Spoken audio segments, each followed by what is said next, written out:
நீங்க ஒவ்வொரு ட்ரிப்ஸ்லயும் money save பண்ண நான் சொல்ற இந்த டிப்ஸை ஃபாலோ பண்ணுங்க. உங்க ட்ரிப்ஸ் எல்லாம் மந்த் பிகினிங்லேயே பிளான் பண்ணிக்கோங்க. ஏன்னா அந்த டைம்ல தான் நீங்க எதிர்பார்த்த மாதிரி பிரைஸ்ல ட்ரக்ஸ் கிடைக்கும். அதே மாதிரி அட்வான்ஸா பிளான் பண்ணிக்கிட்டா உங்ககிட்ட யாரும் எக்ஸ்ட்ரா சார்ஜஸ் பண்ண முடியாது. நெக்ஸ்ட், ஒரே ஷிப்மெண்ட்டை ஒரே பிளேஸ்க்கு 2-3 வாட்டி அனுப்புற மாதிரி இருந்துச்சுன்னா அதை கம்பைன் பண்ணி ஒரே ட்ரக்ல அனுப்ப பிளான் பண்ணிக்கோங்க.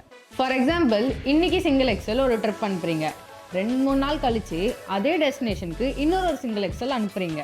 அப்பனா 2 ட்ரிப்பையும் கம்பைன் பண்ணி மல்டி எக்ஸல் அனுப்பிடுங்க, ஓவர்லோட் ஆகாதுன்னா. ஏன்னா சிங்கிள் எக்ஸல் ஒரு ட்ரிப்பு 23,000 ரூபா வருது சென்னை டு பெங்களூருக்கு. 2 ட்ரிப் போனீங்கன்னா 46,000 ரூபா வரும். அதுவே மல்டி எக்ஸல் 28,000 ரூபா தான் வருது. ஸோ இந்த ட்ரிப்பில் நீங்கள் 18,000 வரைக்கும் சேவ் பண்ணலாம். வாஹக் டெலிவரிலாம் பார்ட் லோட்ஸ் எக்ஸெப்ட் பண்ணுவாங்க. ஸோ உங்கள் லொக்கேஷன் வேற போகிற ட்ரக்கில் பார்ட் லோடாக ஏற்றிக்கோங்க. பார்ட் லோட் அனுப்புறதுல டேமேஜ் ஆகிற ரிஸ்க்கும் இருக்குது. ஸோ ஃப்ரஜைல் மெட்டீரியல்ஸ்லாம் அவாய்ட் பண்ணிக்கோங்க. நெக்ஸ்ட், ரொம்ப முக்கியமான விஷயம், ட்ரஸ்டபிள் டிரான்ஸ்போர்ட்டர்ஸை சூஸ் பண்ணுங்க. புரோக்கர்கிட்ட போய் எக்ஸ்ட்ரா சார்ஜஸ் கொடுத்து ஏமாந்திராதீங்க. FR8ல லைவ் ட்ராக்கிங்கோட லைவ் மார்க்கெட் ரேட்டும் கொடுக்குறோம். ஸோ நீங்கள் எதுக்கு எவ்வளோ பே பண்ணுறீங்கிறது டிரான்ஸ்பரண்ட்டாக இருக்கும். லாஸ்ட் விஷயம், நெகோசியேஷன். லாஜிஸ்டிக்ஸில் நெகோஷியேட் பண்ணுறது ரொம்ப முக்கியம். அப்பப்போ உள்ள லைவ் மார்க்கெட் ரேட்டை அனலைஸ் பண்ணி உங்கள் ரேட்டை நெகோஷியேட் பண்ணுங்கள். இதை ஃபாலோ பண்ணுற நிறைய ஷிப்பர்ஸ் காசு சேவ் பண்ணிகிட்டு இருக்காங்க.